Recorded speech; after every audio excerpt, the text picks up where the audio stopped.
এইটো আমাৰ মাজুলীত চলি থকা এটা নতুন প্ৰজেক্ট য'ত আমি কামবিলাক আপোনালোকক দেখাবলৈ চেষ্টা কৰিছোঁ। সন্মুখৰ বেলকনিটোত তেনেকৈ আপোনাৰ ষ্টিল ৰেলিং লগোৱা হৈছে, য'ত আপোনাৰ 4ডাল 3-4 পাইপ আৰু 2 ইঞ্চি পাইপ ব্যৱহাৰ কৰা হৈছে, আৰু মাজৰ যোনবিলাক পোষ্ট সেইবিলাক স্কোৱাৰ দিয়া হৈছে, স্কোৱাৰ পোষ্ট, আৰু প্ৰতিটো আপোনাৰ কৰ্ণাৰতে মাষ্টাৰ পোষ্ট ব্যৱহাৰ কৰা হৈছে।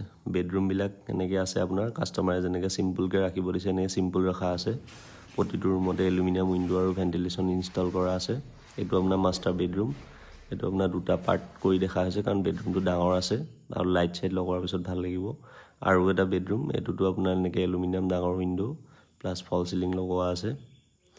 এইটো আপোনাৰ ষ্টিল ৰেলিংটো এনেকৈ ষ্টাৰ্ট কৰা হৈছে বেলকনিটোত। এইটো কৰ্নাৰত মাষ্টাৰ পোষ্ট ব্যৱহাৰ কৰা হৈছে। এনেকৈ গৈ একদম সৰ্বশেষত আমি যেনেকৈ এলুমিনিয়াম খিৰিকীখিনি ফিনিচিং দেখাইছোঁ সেইটো চাওক, খুব ধুনীয়াকৈ ফিনিচিং কৰা হৈছে। ব্লেক ৰিফ্লেক্ট গ্লাছ ব্যৱহাৰ কৰা হৈছে প্ৰতিখন খিৰিকীতে। ট্ৰু টেক খিৰিকী হয় এইবিলাক, ভগৱতী চাই মেটেলছ ইউজ